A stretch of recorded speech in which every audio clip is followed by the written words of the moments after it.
नमस्कार दोस्तों, आज का टॉपिक है समांतर चतुर्भुज। ए बी सी डी एक समांतर चतुर्भुज है जिसमें ए बी समांतर सी डी, ए डी समांतर बी सी है।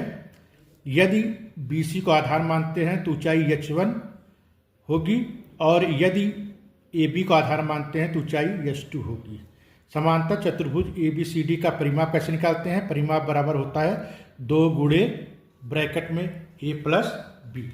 और समांतर चतुर्भुज का क्षेत्रफल कैसे निकालते हैं? क्षेत्रफल बराबर होता है आधार गुणे ऊंचाई, यानी ए बराबर बी गुणे एच। इस पे एक सवाल है, सवाल देखते हैं।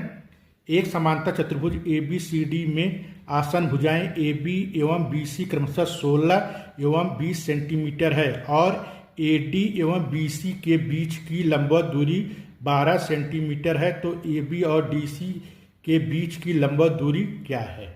अब हम देख रहे हैं कि ए बी सी डी एक समांतर चतुर्भुज है जिसकी आसन भुजाएं ए बी और बी सी क्रमशः 16 सेंटीमीटर और 20 सेंटीमीटर दिया गया है। यदि आधार हम बी सी को मानते हैं तो ऊंचाई H1 बराबर 12 सेंटीमीटर है और यदि आधार ए बी को मानते हैं तो ऊंचाई H2 होगी।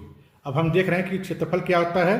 H1 गुणे बी सी या फिर H2 गुणे ए बी, यानी दोनों कंडीशन में क्षेत्रफल बराबर होगा। ये भी क्षेत्रफल, ये भी क्षेत्रफल है।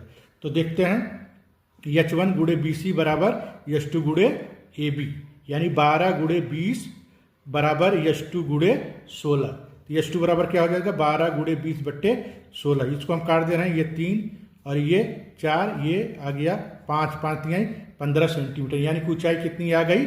15 सेंटीमीटर। समांतर चतुर्भुज की ऊंचाई 15 सेंटीमीटर आ गई। एक दूसरा सवाल है, सवाल देखते हैं। यह है एक दूसरा सवाल है। एक समांतर चतुर्भुज ए बी सी डी का क्षेत्रफल 624 वर्ग सेंटीमीटर है।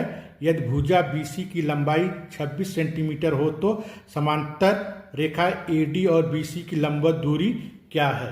अब हम ये देख रहे हैं कि ए बी सी डी एक समांतर चतुर्भुज है जिसकी आधार बी सी है, ऊंचाई हमको H1 निकालना है।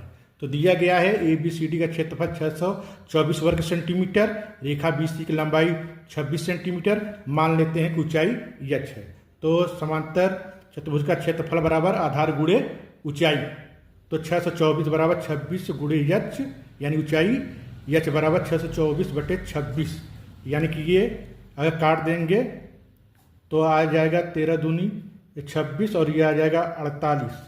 ये काट दिए, ये आ गया 24, यानी कि ए डी और बी सी की लंबवत